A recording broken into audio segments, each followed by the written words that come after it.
What are you laughing at? You're like, I need sunglasses? So bright. Well, maybe I want to make that Canva flyer. You know, like maybe And I'm like, you make my Canva flyer. Right. So you're really good at being like, oh, that's amazing. You're still doing it? Yes.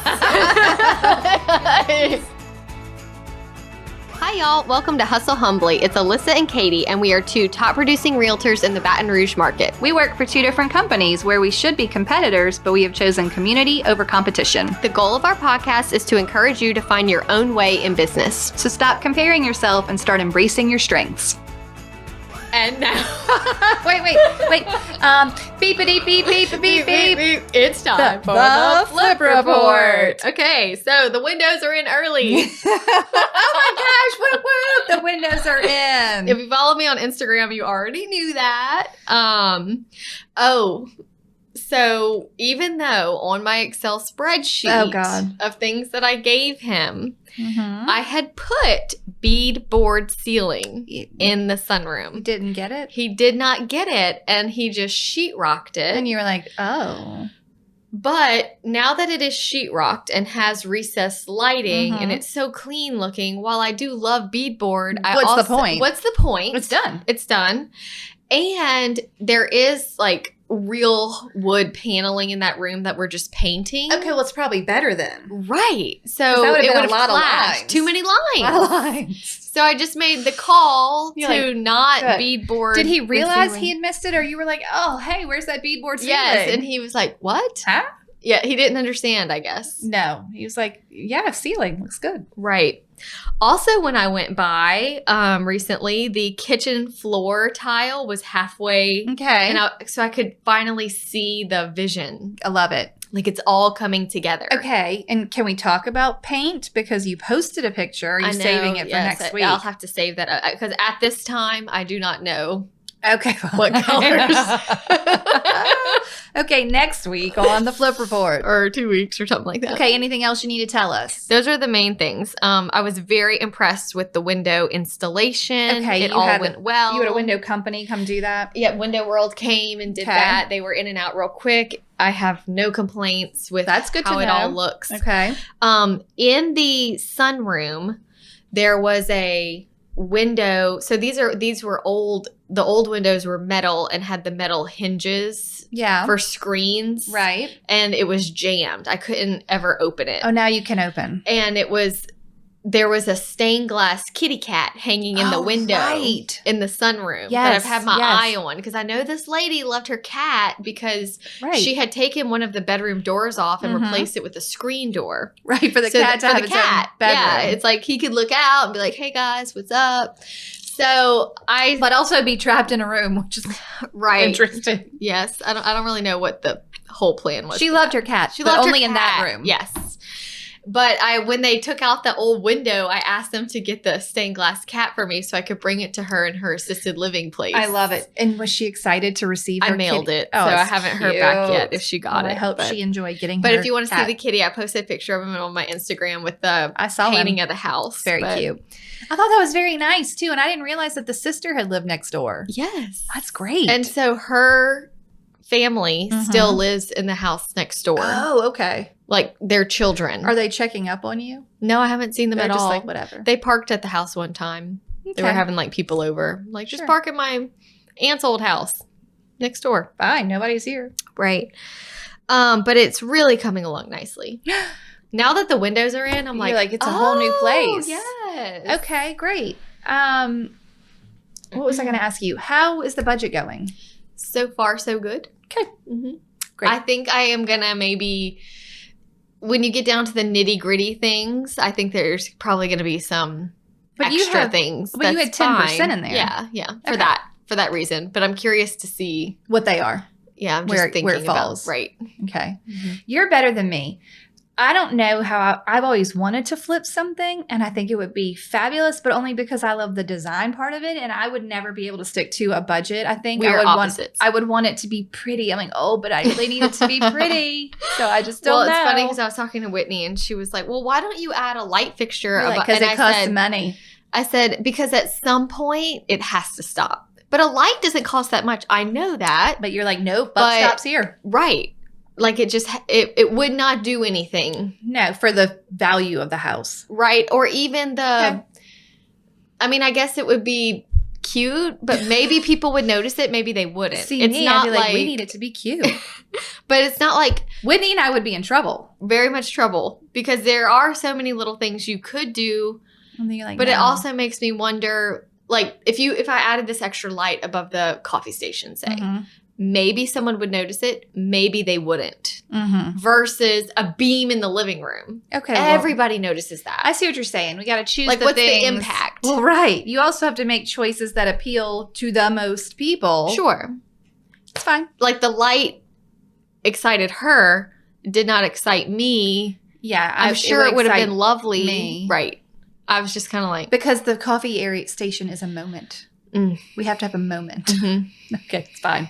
Moving right along. Is that all for today? Yep, that's all. Okay, well, it sounds like everything's going well. That concludes the flip report. Okay, so you brought up a really good point about how now this week, the week after, is going for you. What happens in a season of urgency, especially in a situation like that that's very situational, okay? So you're only going to have 5 new listings this one week, and we're going to have to maybe work outside of our normal office hours or business hours or, you know, whatever the case may be. How do you keep from just going down the slippery slope of acting like everything's always urgent forever and feeling like you're overwhelmed for seasons on end, to resetting your normal senses?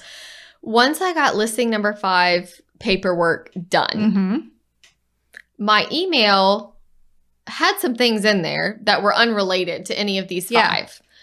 I skimmed through them and knew all of them could wait till Monday. Yeah. And it was Saturday.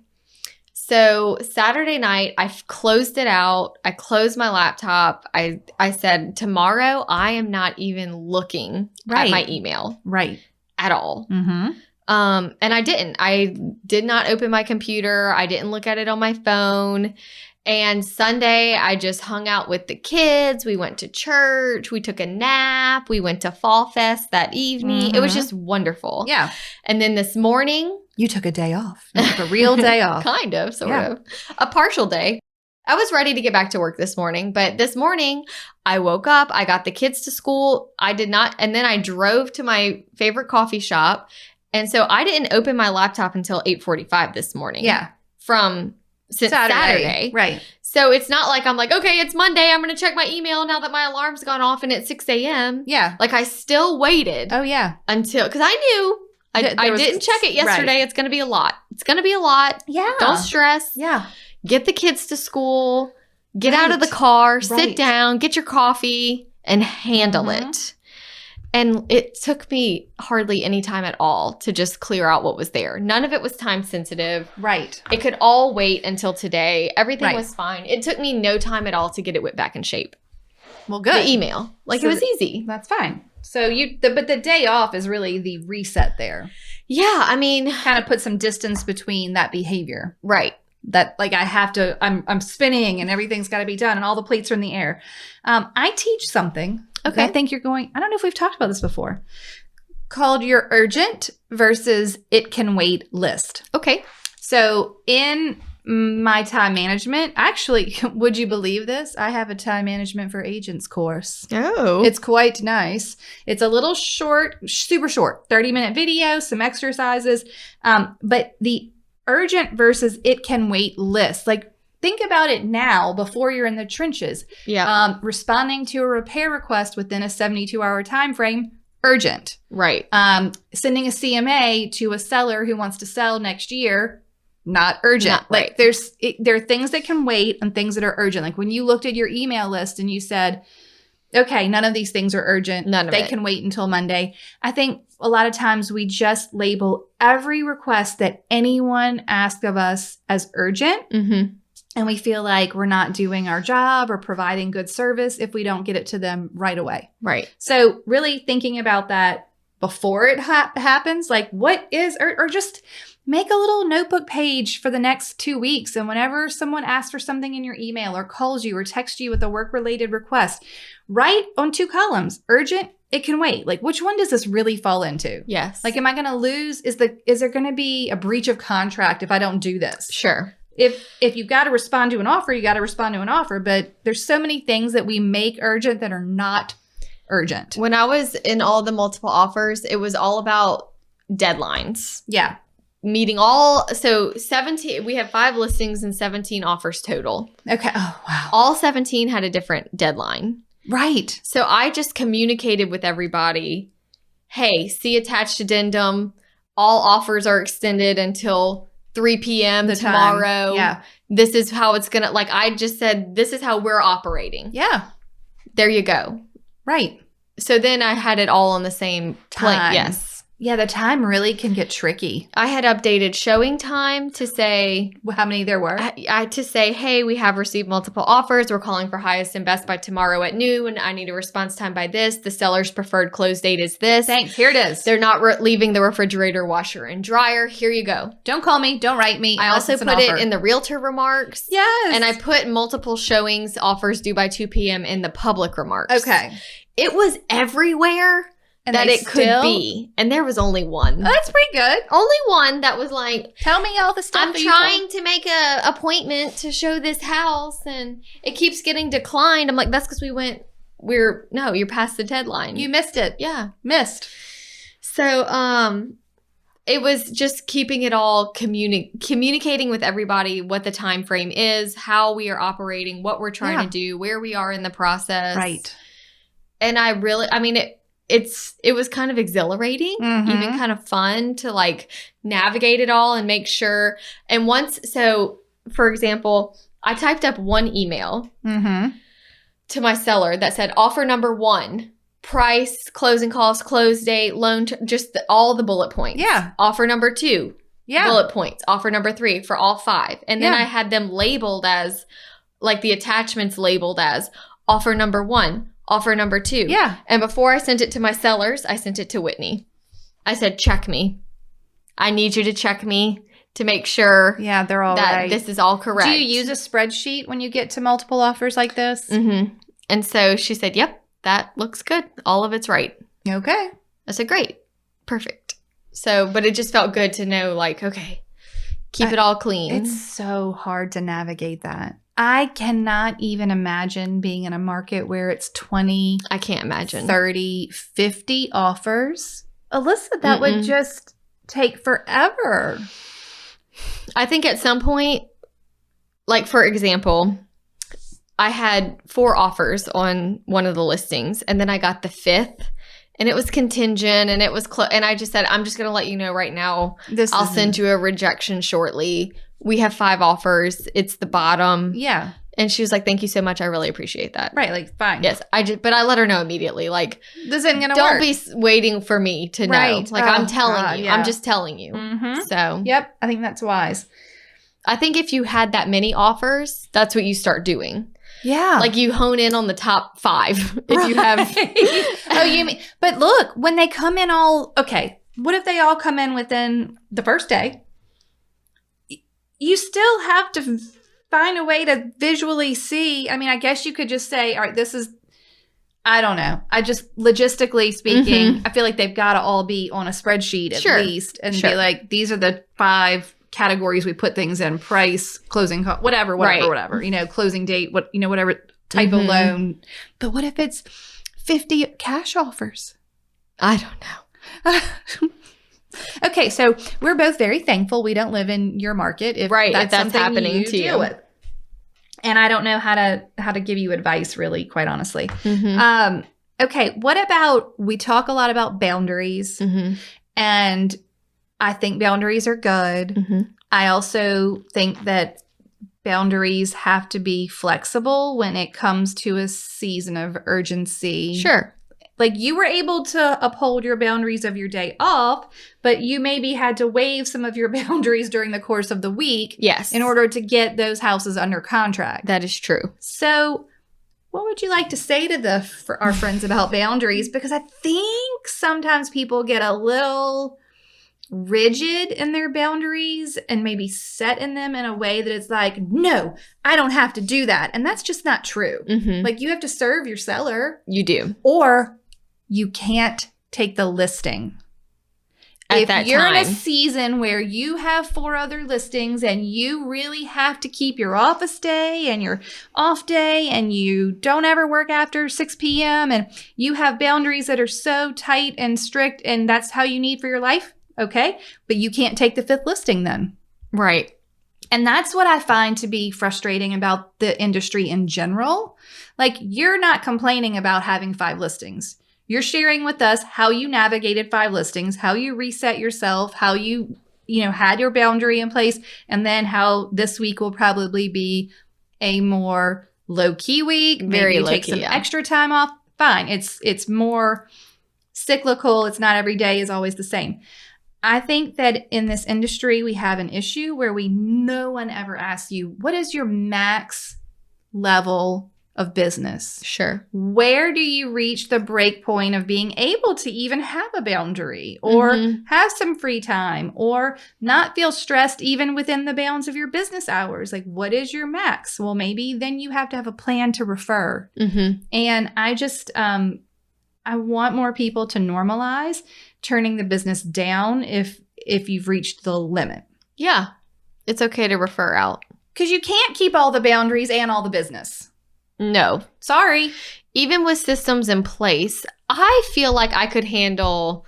You can handle more than someone else because of your systems. I could handle a lot of listings. Yeah. I don't even know what my max threshold would be, but I feel like... only take this. What if it were only listings? I could handle so many. So many. Yeah, because yes.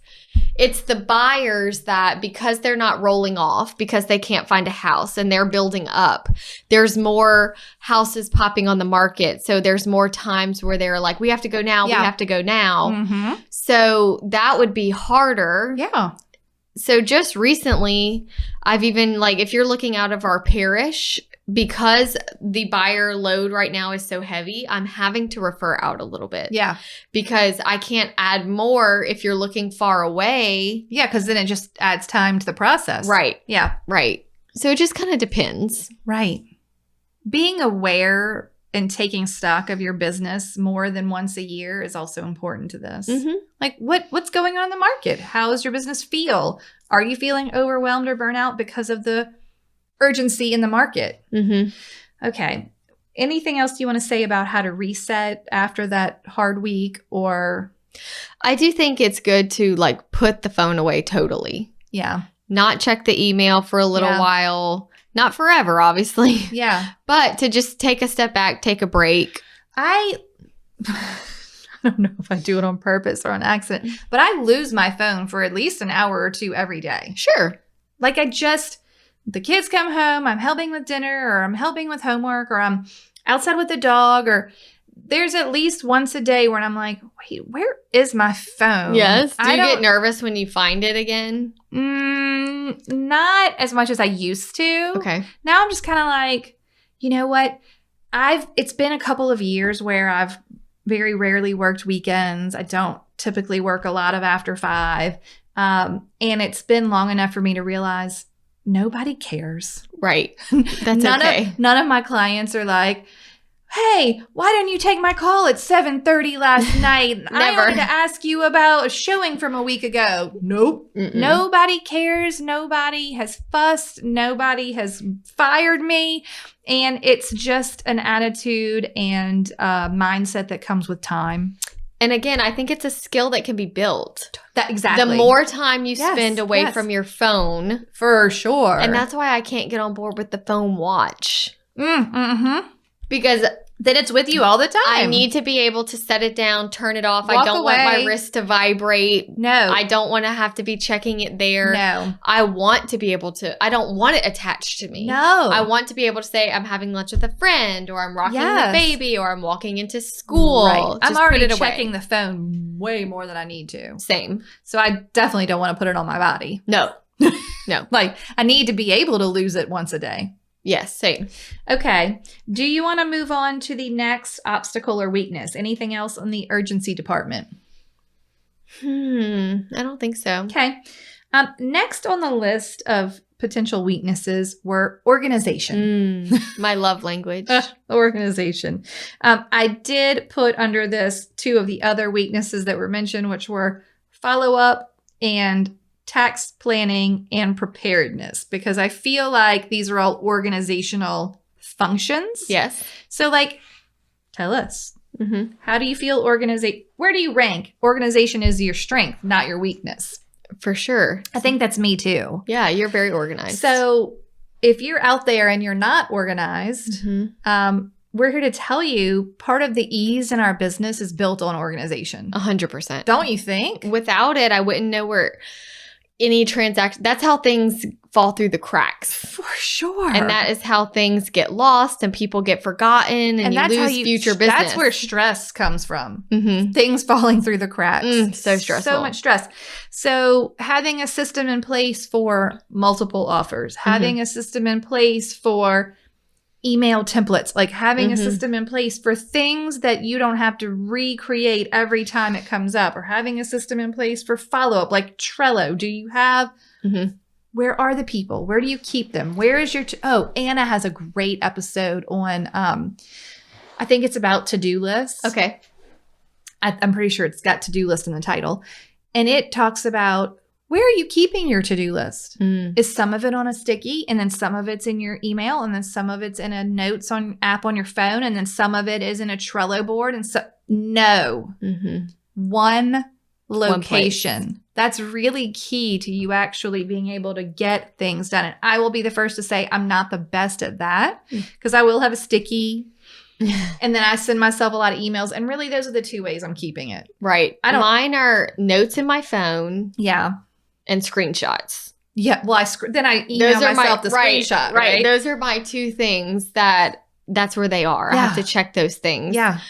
I just had dinner with an agent who likes the podcast and had watched the Trello video and kind of started the Trello, but didn't stick with it because she didn't put the checklist in. Okay. So because it wasn't perfect. Right. But I told her, I said, to be honest, I'm at a place in my business where I don't use the checklist feature. Right. I think the checklist is good if you are a team, and I need you to know I already did this. Yeah. I check it off so you know. Yeah. I just need to see the name and address. And you know where you're because at. I know that we already had the home inspection. I don't need to go in and use the checklist. And check off home inspection schedule. Done. I did that. Yes. Well, okay, this is what I call my internal real estate clock. Okay.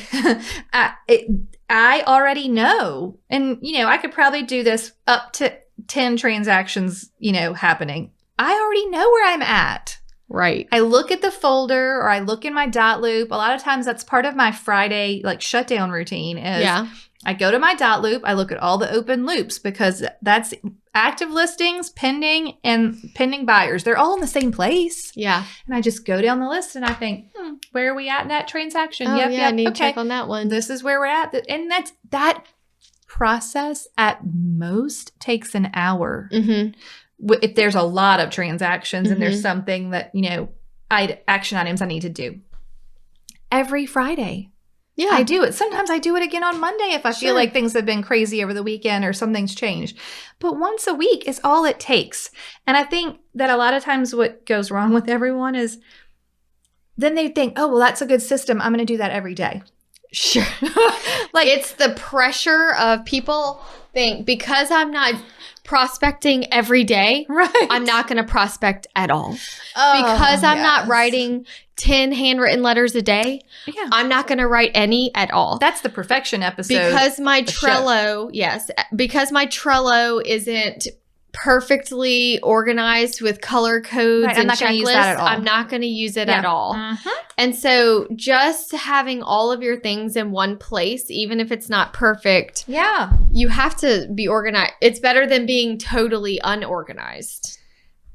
Yeah. And I think that our standards are way too high for things that don't matter. Your Trello doesn't actually need to be pretty. No. At all. It needs to be black and white and have information. Sure. Your, your email templates don't have to have your logo. No, they don't have to. They just need to be black and white and have the information. Mm-hmm. And I teach every week in my lives for my class. I'm like, and remember, simplicity is the key to systems we will use. And please do not get distracted by, I don't know my brand colors yet. Right. I don't know what font I want to use. I'm waiting on my new business cards to make folders. That is such a cop-out bunch of BS because you can make a folder with no business card in it at all. Mm-hmm. That's okay.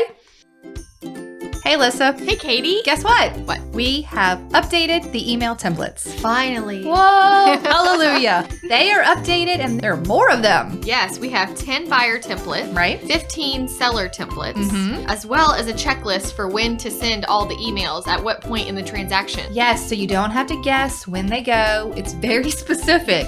This happens now, then you send this email. So this is what they need to know. This is what they need to know right now. Also, there are 6 attachments that go along with some of the seller side. So like move out checklist and showing prep or all that stuff. So there's all the information you will ever need to tell your clients in one of these templates. Yes. And if you still aren't sure, you can go back and listen to episode 31 where we talk about the importance of the templates and why we use them. Like, what are we even doing? So we hope that they help you because they have helped us so much. Immensely. And we have gotten so many wonderful reviews about how they have helped others. And so now they are up to date and ready for you. Yeah, and you can go read reviews and all the information at emailtemplates101.com. Lovely. How easy is that? Great. Okay, y'all enjoy. Bye. When I was talking about the photo books that I put, and I think we talk about that one, but someone said I never could find the perfect book. You're like, to put the photos. And I said, so you have no book at all. Right. So the photos. A bad book's better than no book. Yeah. The wrong book is better than no book. Yes. The wrong logo is better than no logo. Right. It doesn't. You can always improve and elevate those things later. Yes. But just getting the system in place and we all and I'm a victim to this too. We get paralyzed by these things that don't matter and distracted by them to where we're like, I've got to get this done first. I'm going to wait till my website is perfect before I try to get any leads or it doesn't matter. No. I'm going to wait until I have 10 testimonials before I put, are you like in the blinding sun? Kind of. What? It got very bright outside. It did get really bright. It's so funny. It's hot in here. I don't know. There's a lot of lights in here. There is a lot of lights. And the candle, wait, hold on. I'll blow out the candle for you. Okay. That's going to really cut down on the heat, let me tell you. Yeah. But that's what happens. And we're all guilty of getting distracted and overwhelmed and fixated on things that actually don't matter to our business. And that kind of goes back to overthinking, being a slow decision maker. Yeah. That is where the time, wasting time comes in. Yeah. Because you've spent so much time on all these things that don't matter. That don't matter. At all. Right. You wasted all the time making the perfect Canva flyer. Someone asked me the other day, it was kind of making me laugh. I'm like, y'all, I have been using the same Canva flyer on the on the front of my listing binders for years. Let's call it 4 years. I go to Canva, I click make a copy, I put in the photos from the new listing, change out it takes 30 seconds because I didn't have to say, oh, what color do I want this flyer? And what font do I want to do this? I don't care. It's on the binder. It's all there. The seller doesn't care. The buyer doesn't care. The buyer's agent is just Can you imagine if you dropped off the seller binder in the house and the seller was like, can you change this from green to blue? Nobody cares. They would never say that. They're like, wow, you have a binder? This is great. Yeah.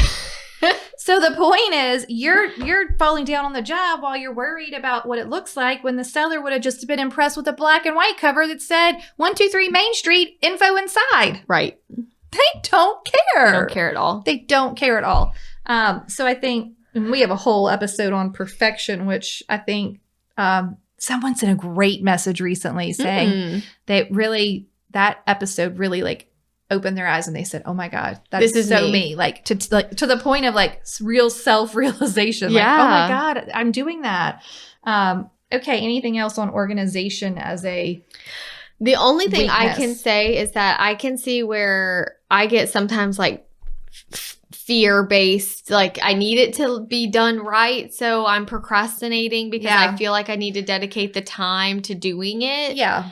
But once I finally dedicate 10 minutes, I realize, I do this. Oh, that wasn't bad. I know. That wasn't bad. I thought it was going to be bad. It's really not that bad. And it wasn't that bad. I know. I do it too. Like, it's common. Mm-hmm. Okay, next one. Consistency and structure. And we've kind of talked about structure a little bit already. Like, you're structuring your schedule, having a plan. But consistency is definitely a weakness that a lot of us, I think, struggle with. Again, we have a full-on episode about consistency. But just being mindful to set up systems that you're using repeatedly to set up your schedule. What are you laughing at? You're like, I need sunglasses? So bright. Good news. You wore your sunglasses on your head. Can you see yourself? Mm-hmm. Okay. You look great. It's so bright in here. I don't know what else I can do. It's fine. Leave it. Let it be. Please, is that better? No, it's the sun. The actual blind fell. Natural light. Listen, the problem is the blind. That's what's happened. That's why it's so bright? Yes, normally the window's closed. Y'all are just going to go to YouTube and see Alyssa in her sunglasses. It's outrageous. Okay. I was going to say, with consistency, I think one reason a lot of people fail is because they say, every day I'm going to make 5 phone calls, write 5 letters, do all my follow up with every client that I have. But then they set these goals that aren't attainable. Yeah. So after 2 days, they have failed. Yeah. And then they don't trust themselves anymore. They're a failure. And then they're a failure. And they don't do anything anymore. No, they should never do anything again. Never. So that's why I feel like we always talk about how we try to keep it so simple. Super simple. The only thing that we do as realtors is work with buyers and work with sellers. Yeah. That's it. Yep. So as long as you are talking to your buyers and talking to your sellers and checking in with them occasionally, everything else can be right. You know, it doesn't have to be on this crazy rigid schedule. Well, and you have to have realistic expectations and not give up. Oh, well, I didn't do my 5 thank you notes today. I'm not writing thank you notes anymore. Right. Thank you notes are off the table. Or I guess because I missed a week of a newsletter, my newsletter's never going to go out again. It's done. Because I was thinking too, like, nobody knows the date that you sent the last newsletter. They don't care. They don't care at all. So if you missed a month, your next newsletter doesn't have to say, hey guys, sorry I missed October. They would be like, what? I'm back. They'd be like, oh, did we miss October? Because nobody's like, oh, it's October 16th. Where's my newsletter? Where's my newsletter? And if you missed it on October 16th, why can't you just send it on November 1st? You know what's funny? And I'm guilty of this, which is why I can say it.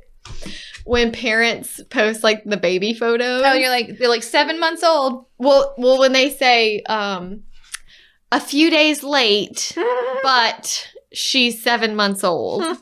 It's like, you could have just said 7 months old. 7 months old. Oh, yeah. Like nobody, a few days ago, she looked the same as she does right now. Oh, yeah. So it's okay that nobody cares. Nobody cares that you were a few days late. So because we put those, we put those rules on ourselves and restrictions and worries and concerns. We do it. Nobody cares. Nobody knows. Your clients don't know the difference if your buyer folder is missing all of the XYZ brochure because you ran out. They don't know. They don't know at all. Still take the folder. You don't just stop taking the folder because you're missing something. That's that's really what we work so hard on in the course. Like, just get something in place so that you know what the system is and it saves you time instead of you feeling like, I don't have a system. Sure. They don't have to be complicated. They don't have to be complicated. Okay, here's one of my weaknesses. Okay. I'm a complete control freak. Oh. I want to be in control of everything. I feel like I could do it better. Okay. I feel like no one can do it like me. And I'm just going to do it all because, well, what am I going to do? This client wants me to work with them and I'm all full up, but no, nobody else can do it. Very interesting. I am trying to get better at this because it's not healthy. And someone can do it just the same. Is there anything in particular you're trying to let go of or? Yeah, I mean, I am letting go of some of my buyers so that I have the time to complete the other, like teaching has taken up a lot of time and having the course and doing the lives and having the podcast. These things are all time consuming and I want to pour more into it because there's more that can be there. So I'm trying to find ways to have, other agents who I think are going to be good and can handle it. Although they won't be me, they will be just as good. I also think I was always rough with assistants and like hiring and figuring out what to have them do. And I don't know. This is a work in progress situation. Sure. I also find it just hard to figure out who to hire for what. Like, what things do I want to let go of? I think after you've worn all the hats for 16 years, you're like, well, I do the marketing or I do the, I like this part. I do the data input. I input my own list. I do this. I do all the things. And as long as I feel like I have time for it and isn't taking away from my, personal time, I'm like, well, I can handle it. And then I'm like, well, but if I can't do the new things that I want to do or put more time to things I really like in my business, then maybe I shouldn't be handling it. Right. And it's okay to hire someone to do the things you hate, especially. Yeah. Like I don't do my taxes. No. A CPA handles that. Terrible. Oh. I don't even do my bookkeeping anymore. She does all that. Yeah. Here you go. She does my payroll. I'm like, here, have it. Take it. But see, like that's the stuff I loathe. So I'm okay with letting go of accounting. Right. But I'm like, well, maybe I want to make that Canva flyer. Like maybe and I'm like, you make my Canva flyer. Right. So you're really good at being like, here, you can do it. So I think it's just, and being a good communicator probably comes into play there. Like here's a great example. I had a past client who I love dearly, who I've sold a house to. Then she ended up selling that one and buying a new one. So we've done 3 transactions together. Then she ended up, moving out of her house and into a rental. Okay. So I put her in this rental. And then she called me last week and she was like, hey, the owner of my rental wants to move back in at the beginning of the year. So I'm going to have to find another rental for now. And I'll probably want to buy again in like a year. And I'm like, okay, great. Let me set you up on that search. And then yesterday she texted me and was like, oh, one of them came through on the search. Can we go see it? And I said, I'm sorry. I really should have told you on the phone that I am not handling rentals right now. That's great. And I said, I would love, I'm happy to send you the list. I want to help if I can from my desk, but I cannot come on a Sunday and show you this rental. Here is the listing agent's information. Good luck. How'd it go? She says, okay, thanks. Great. She's fine. Okay, so there was a quote that I read one time that made me go, oh my gosh. What was it? It said, don't kill yourself over a job that would replace you in 24 hours if you died. Oh, I've read that before too. And it just made me go, there are a million other agents out there, literally. And if something happened to me, someone else would do it. Someone else would just come along and handle it. Right. Maybe a little differently. Maybe a little better in some ways, maybe a little worse in other ways, but it would all be handled. It would be handled. And it would be fine. I know. So it's letting it go is hard because, and look, and letting it go is sometimes just a season. Maybe you're in maternity leave and you need to refer that stuff out. Maybe you could, I'm doing my air quotes, do it, but maybe you shouldn't, or maybe you told yourself you wouldn't. So I enjoyed too much being able to say, so I just had a baby. I'm on maternity leave. Oh, that's amazing. You're still doing it? Yes. You're like, he's like 7 months old. I just had a baby. He's going to be like starting first grade. I'm going to be like, okay, so look. I just had a baby. I'm not working at the full capacity. This is what's happening. Right. What can we plug and play in there that you could use forever? But it's really quite nice to be able to just say that. Like, oh, listen, I'm so sorry. I'm actually at my max client load right now, but I would love to put you on my wait list or refer you out to so-and-so. Blah, blah, blah. Yes. That sounds lovely. That sounds fine. It's us being able to say, I don't have to do them all. Right. And it's okay if I don't do them all. So it was just funny to me because I'm like, I had to retype that text like 3 times. So I'm like, what do I say? Because I really screwed the pooch. Right. Like I should have told her on the phone, I'm not handling rentals. I can't do it right now. But I didn't because I like her and she's so sweet and I wanted to help her. And I'm like, no, stop it. You have to stop this. I know. I was talking to one of our top producing agents at our top of the ladder. That's our top 30 trip that we go on every year. He's in a different market and he's in the Thibodaux market. And a lot of it flooded. A lot. Yeah. And he said, you know, and it's funny because it's in this group. It's a lot of luxury home agents, which I am not. You're like, oh. Right. So it'll You're like, say, I just do a whole lot of transactions. Right. But it's funny because it'll be like, okay, let's do Susie Q. She sold 25 million last year. 3 houses. No. And sold 17 homes. And you're like, oh, great. Sounds like and then they're vacation. like, and then there's Alyssa who sold 24 million and sold 98 homes. And they're like, and I'm like, oh man, like, I did like quadruple the work and we made the same amount of money. But there's a few, there's an agent from Thibodaux and there's an agent from Homa that us 3 are like the high volume. Okay, you're up there, but you're working hard. Okay. We're working really hard to be on this trip. Okay? Yeah, you're like the duck with your feet under the water. We're doing it. Going. Yes. Okay. And he was saying that, you know, he's about to have a surge of flooded and gutted and foreclosed and this. Yes. And he's like, I think, he said, I know y'all are going to think that this is blasphemy, but I think when I get those calls, I'm going to have a go-to agent that I refer it to and take a referral. Yeah. And I said, I think that's wonderful. It's great. I think that's great. Please. You are at a point in your career where you are so busy that you can't handle 20 listings that are listed for $25,000. No, and look, it is okay at any point in your career for you to say, I am at max capacity. I want to help everyone, but I can't.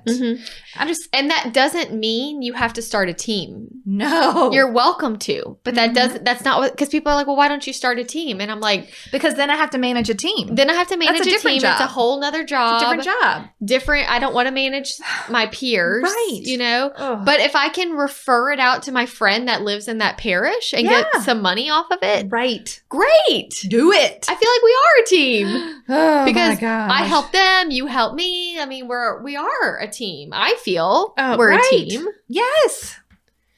So I just think that it's okay to pick and choose what business you want to work, what is feeding you, what is draining you. Not only do I think it is okay, I think it is a missed portion of how we business plan.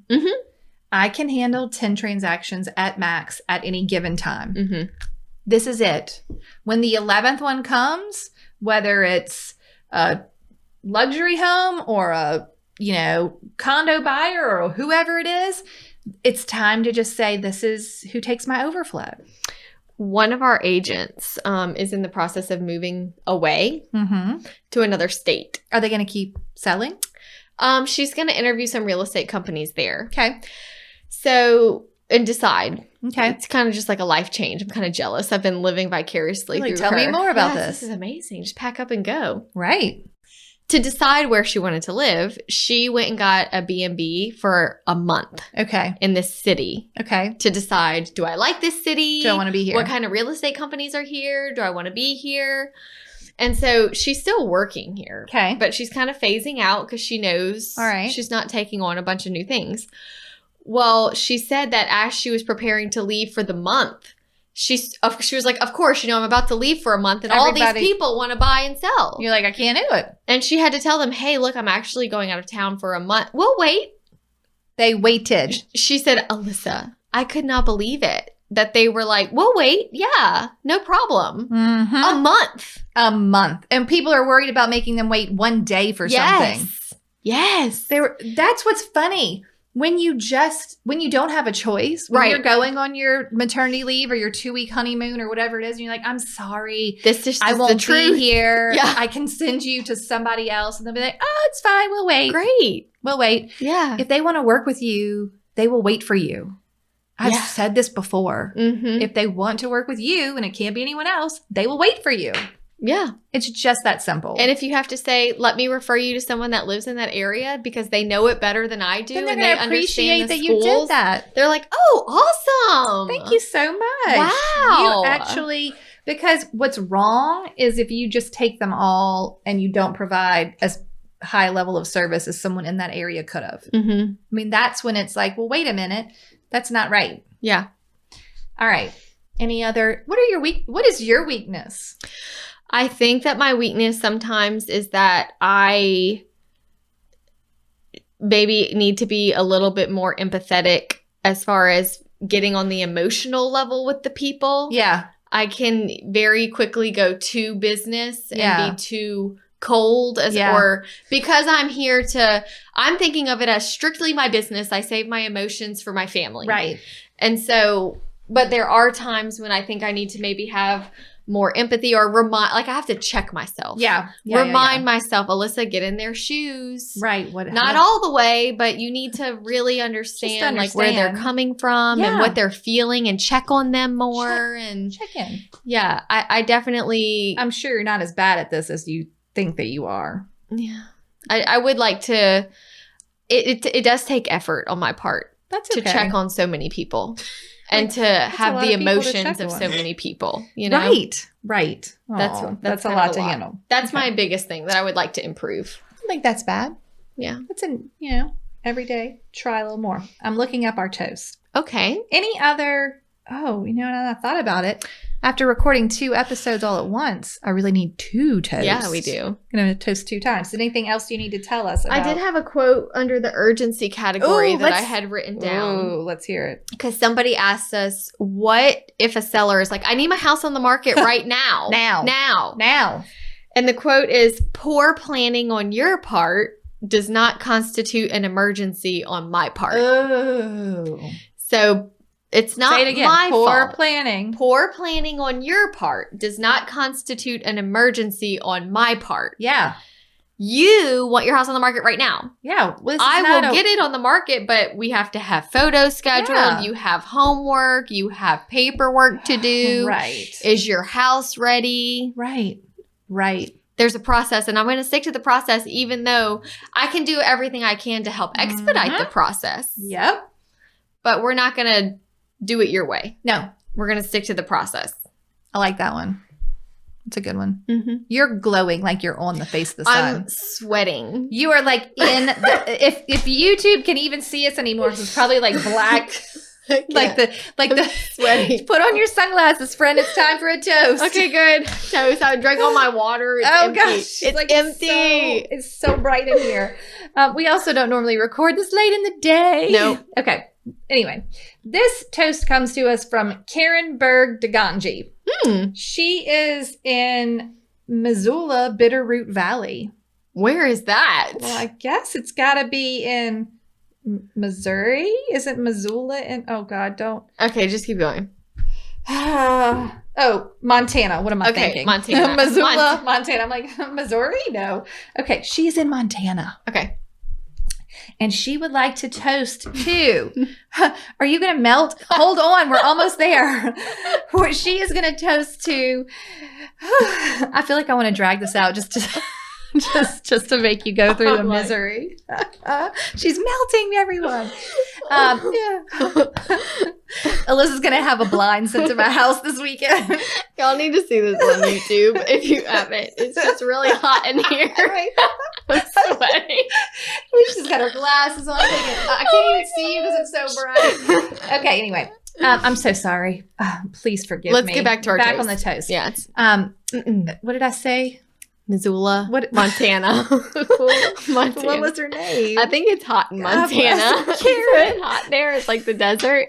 No. Stop. Okay, Karen is toasting to Courtney McFadden. Okay. Okay, Karen is wrapping up her first year in real estate, and while her company as a whole has been some of the most wholesome and supportive group, Courtney especially has helped me grow. From co-listing my first listing, helping me during vacation, or just constantly being my sounding board for questions and to talk through situations, I genuinely don't know what I would do without her. Aww. She's more an inspiration than she will ever know. That's so sweet. So cheers to Courtney and thank you to Karen. And I hope it's not too hot there in Montana today. And we will talk to you guys soon. Okay, wonderful. Cheers. Cheers. Thank you so much for tuning in to the Hustle Humbly podcast. Let us know who we should toast to for the next episode. Be sure to follow us on Facebook and Instagram at Hustle Humbly Podcast. If you have an episode, topic, or question, please email us at hustlehumblypodcast@gmail.com. Be sure to subscribe to the podcast and leave a review. See you next week. Bye. This is the good life.